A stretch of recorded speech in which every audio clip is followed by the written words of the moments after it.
বাংলাদেশ নিয়ে নানা খবর পরিবেশনের মধ্যে সীমান্তে এবার তুরস্কে নির্মিত ড্রোন ওড়া নিয়ে সংবাদ দিয়েছে ভারতীয় গণমাধ্যমগুলো। ভারতীয় সংবাদ সংস্থা ANIর প্রতিবেদনে বলা হচ্ছে, বাংলাদেশ তুরস্কের তৈরি বাইরাক্তার TB2 ড্রোন ব্যবহার করছে সীমান্তে, যা নজরদারি চালাচ্ছে ভারতের সীমান্তে। এমনকি ভারতের সামরিক সূত্রের বরাত দিয়ে ভারতীয় গণমাধ্যম বলছে, গত কয়েক মাসে ভারতের সীমান্তের কাছে বাংলাদেশের ড্রোন ঘুরে বেড়াতে দেখা গেছে। এসব ড্রোনের ওপর নজরদারি অব্যাহত রেখেছে ভারতীয় নিরাপত্তা সংস্থাগুলো। ভারতীয় গণমাধ্যমগুলো বলছে, এসব ড্রোন প্রায় বাংলাদেশের নিজস্ব ভূখণ্ডে ভারতের সীমান্তের দিকে উড়ানো হয়। বাংলাদেশই তাদের এলাকা সীমান্ত বরাবর বেশ কিছু নজরদারি মিশন পরিচালনা করেছে।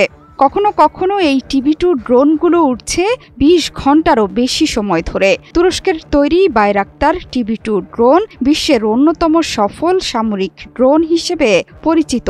এটি medium altitude long endurance drone ক্যাটাগরিতে পড়ে এবং এতে এয়ার টু গ্রাউন্ড অস্ত্র বহন করা সম্ভব।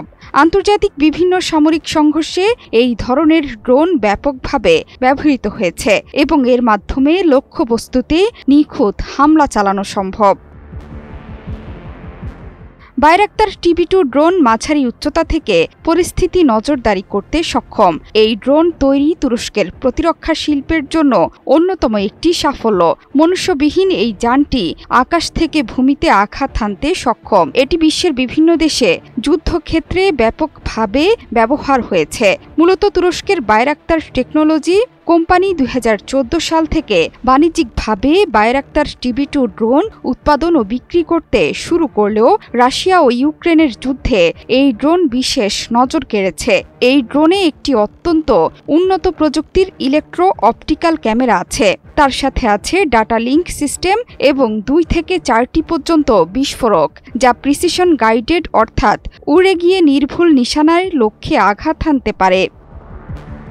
বিবিসির এক প্রতিবেদনে বলা হয়েছে, বাইরাক্তার TB2 ড্রোনে 4টি লেজার গাইডেড স্মার্ট রকেট সংযুক্ত করা যায়, যা লক্ষ্যবস্তুতে নির্ভুলভাবে আঘাত করতে পারে। ড্রোনটি ঘণ্টায় 129 কিলোমিটার থেকে শুরু করে 222 কিলোমিটার গতিতে উঠতে পারে। এছাড়া বেস স্টেশন থেকে 300 কিলোমিটার দূর পর্যন্ত ড্রোনটি চালানো যায়। এর ভেতরে এরকম কিছু সেন্সর রয়েছে, যার ফলে GPS এর ওপর পুরোপুরি নির্ভর না করে নেভিগেশন করতে পারে।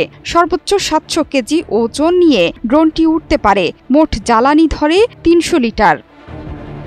জোহরা চৌধুরী সেতু, 71।